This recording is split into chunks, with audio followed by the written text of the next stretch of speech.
Habang tumatagal ay mas nagiging advanced pa lalo ang teknolohiya ngayon pagdating sa mga pangunahing gamit at lalo na din sa mga transportasyon. Ang paglabas ng bagong modelo na naman ng Yamaha, isang motorsiklong scooter na posibleng makasama sa pagpipilian nating motorsiklo sa susunod na taon. Kung ikaw ay nagpaplano pa lamang kumuha o magkaroon ng isang bagong motorsiklo, ay mas maiging malaman mo rin ito. Ang bagong Yamaha X-Force 155, isang na-upgrade na features at specs sa motor na ito ang alamin natin at ano nga ba ang magiging advantage at disadvantage nito kasama ng kabuang presyo at siguradong isa rin ito sa magugustuhan ninyo mga kaibigan dahil sa maraming bagong features na meron na sa motorsiklong ito. Pero bago yan syempre, kung bago ka pa lamang po dito sa aking channel, baka naman kapatid kung pwede ay pakihit ang subscribe at notification bell icon para lagi kang updated sa ating motorcycle news and reviews. Huwag din kalimutan na mag-follow sa ating Facebook page. Inilabas ang bagong modelo ng Yamaha X-Force 155 sa Japanese market kamakailan lang. Ang pagsibol ng makabagong henerasyon ng isang motorsiklo na kung saan ay ipinapakilala na may makabagong youthful design na kalakip ay makabagong features na para sa mga kabataan ngayon. Ang Yamaha X-Force 155 2023 model. Ang pagkakaroon ng mga agresibong disenyo at estilo ng kanyang front face na may daytime running light na makikita sa center position at dagdagan pa yan ng naka-vertical signal lamps na sa ibaba naman nakalagay, sinamahan ng napakaangas na headlight at smooth type windscreen protector nito na mas nagpaangas palalo sa external design at overall features. At ang pagiging convenient naman ito ay hindi rin nawawala sa pagkakaroon naman ng flat footboard o gulay board na tinatawag.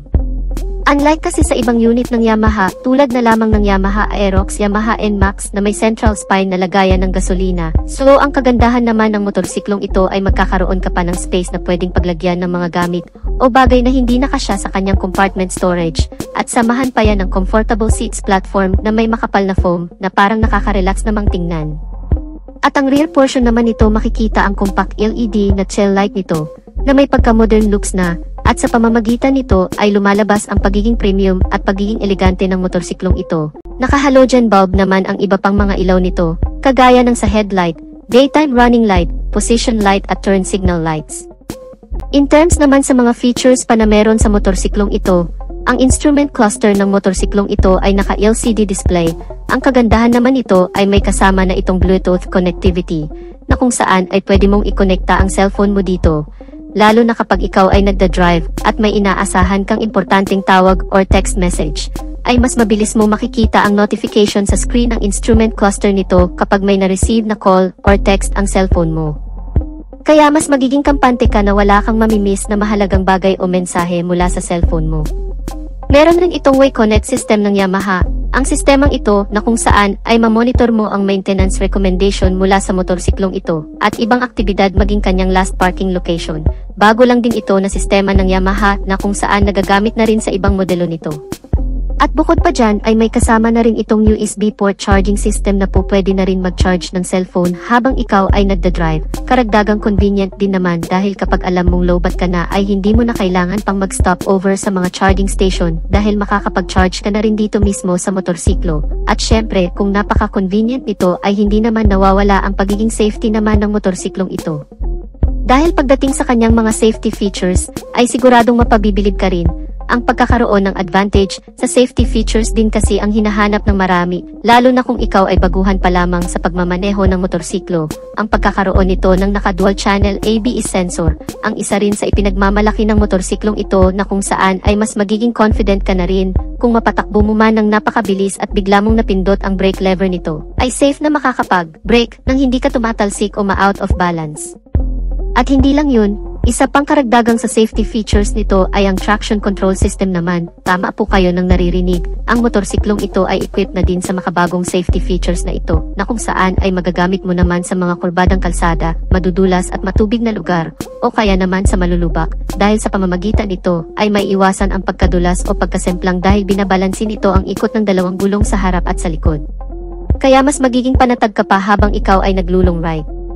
At speaking sa long ride mga kaibigan, ay talagang mapapakinabangan mo rin dahil ang motorsiklong ito pagdating sa kanyang makina ay powered by 155 cubic centimeter na displacement capacity with single cylinder, naka 4-stroke with single overhead cam, at naka 4 valves na rin ang buong makina nito na mas tumatagal naman sa napakahabang biyahe. dahil ang cooling system nito ay naka-liquid cool type na. At syempre, hindi pa rin mawawala ang Blue Core technology at ang VVA o Variable Valve Actuation na kung saan ay pinapaganda pa lalo ang takbo ng makina at mas pinapatipid na rin ang pagkonsumo sa gas. Ang makina ng motorsiklong ito ay dinagdagan na rin ng isa pang feature na SMG o Smart Motor Generator na ang ibig sabihin ay mas tahimik at smooth na ang andar ng makina nito na hindi na rin maingay ang ugong at isa pa sa kagandahan ng scooter na ito ay hindi na rin ito mausok kaya eco-friendly na rin talaga. Naka-CVT transmission with variable speed at may full tank capacity na 6.1 liters na hindi ka na rin bibitinin kahit ibiyahe naman ito ng hanggang 6 na oras na walang hintuan dahil naka-fuel injected type ang fuel system ay may katipiran na rin naman ang fuel consumption. Naitala na umabot sa 40.9 km per liter, mas matipid ito kung tutuusin sa Yamaha NMAX at mas malaki naman ang tangke sa Yamaha Aerox kaya talagang panalo ang motorsiklong ito. Pagdating naman sa engine performance, dito din talaga natin masusukat ang lakas o ang power output level ng motorsiklong ito sa pagkakaroon naman ng maximum power of 15 horsepower sa kada 8,000 revolution per minute. Habang ang maximum torque naman, ito ay 410 Nm sa kada 6,500 RPM, malakas-lakas na rin naman ang ganong klaseng arangkada ng makina, yun nga lang pagdating sa top speed o buong bilis na inilabas na ng motorsiklong ito. Batay na rin sa ilang pagsusuri at test drive na ginawa ng Yamaha, ito ay umaabot sa bilis na 120 km per hour o halos kapantay lang din ng bilis ng Yamaha Aerox. Para naman sa ilang specs na meron pa sa motorsiklong ito, pagdating sa kanyang chassis and suspensions, ang front suspensions nito ay naka-telescopic fork, habang ang rear suspension naman nito ay naka-swing arm with dual shock absorber. Hindi pa man natin nagagamit ang motorsiklong ito, pero sa tingin ko, base na rin sa experience sa paggamit ng ilang motorsiklo ng Yamaha, tulad na lamang ng Aerox at NMAX, ay mukhang maganda na rin naman ang shock response o laro ng suspensions nito. Kung madadaan mo man sa malulubak mahahumps, sa tingin ko ay hindi na rin naman ganun katagtag, at syempre dahil nga sa Yamaha brand ito, ay makasisiguro ka na rin naman sa pagiging matatag, dekalidad, maaasahan ang suspensions ng motorsiklong ito. Ang mga gulong nito ay may sukat sa front na 120/70R13, habang ang rear tire size naman nito ay 130/70R13. Naka-alloy wheel at naka-tubeless na ang mga gulong. Pagdating naman sa braking system nito, ang front brake nito ay naka-hydraulic single disc brake with piston caliper brake na may ABS sensor at ang rear brake naman nito ay naka-hydraulic single disc brake na rin with piston caliper brake na may kasama na ring anti-lock braking system. Ang ilan pa sa mga features na meron sa motorsiklong ito tulad na lamang ng idling stop system, passing light switch, side stand engine cut-off switch at engine check warning. Malawak na rin ang underseat compartment storage na may capacity naman na 23.4 liters na kasyang-kasya naman dito ang full face helmet at meron na rin itong retractable hook na kasama na po pwede mong pagsabitan ng ilang bagay. Mayroon na rin itong bulsa sa may console panel at hindi ka na rin mahihirapan kapag ikaw ay magpapagasolina dahil nasa labas na lang din ang fuel access nito o lagayan ng gasolina na mas advisable naman ito kung gagamitin mo pang deliver dahil hindi mo na kailangan pang bumaba ng motorsiklo at tanggalin kung sakali mang may karga-karga sa likuran. Dahil nasa harapan na mismo ang lagayan ng gasolina nito. Para naman sa dimensions and capacity.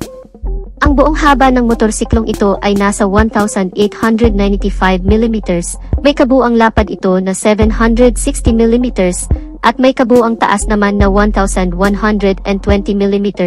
Ang ground clearance nito ay 125 mm na may wheelbase size na 1,340 mm, may kabuang taas naman ang upuan nito na umaabot sa 815 mm. Medyo may kataasan, kaya siguro ang tansya ko dito ay kakayanin itong abutin ng hanggang sa 5'3" pataas, so challenging na lang siguro kapag hindi umabot ang height mo dito. Ang buong timbang ng motorsiklong ito ay nasa 130 kilograms. May kabigatan din talaga compare sa other motorcycle scooters. At kung ang presyo naman ang pagbabasehan ay mukhang alam ko na ang magiging reaksyon dito ng karamihan dahil ang kabuang presyo nito sa ibang bansa ay nasa $2,930 na kung i-convert naman natin sa Philippine peso, ito ay aabot ng hanggang sa 164,000 pesos. yan ay estimated pa lamang at hindi pa yan ang totoong basihan. Available naman ito sa 4 na color variation. Ito ang Cold in White, Night Titanium Black, Sandstorm Green, at Meteorite Gray. Sa totoo lang mga kamoto, ito ay inilabas pa lamang talaga sa bansang India, bansang Taiwan, at sa bansang Japan, at sana ay dadalhin na rin sa ibang bansa pa sa Asia. And hopefully, sana dalhin din talaga ito dito sa bansa, kasi sa tingin ko ay medyo nahuli at naungusan na ang Yamaha pagdating sa upgrade ng mga motorsiklo, kaya mas maganda rin sana kung dalhin talaga itong Yamaha X-Force 155 dito sa Pilipinas. So wala pang malinaw na detalye o anumang details na nagmula sa Yamaha kung talagang dadalhin ito dito sa bansang Pilipinas. So dito na natin tatapusin ang video natin mga ka-Wizard Moto. Sana nagustuhan ninyo ang video. At kung nagustuhan nyo ay pakipindot ang like button bilang suporta na rin sa ating channel. At sa mga hindi pa nakasubscribe ay inaanyayahan ko kayo kapatid na mag-subscribe sa aking channel para lagi tayong updated sa mga videos na i-upload ko pa. Maraming salamat sa walang sawang pagsuporta. Ride safe and God bless.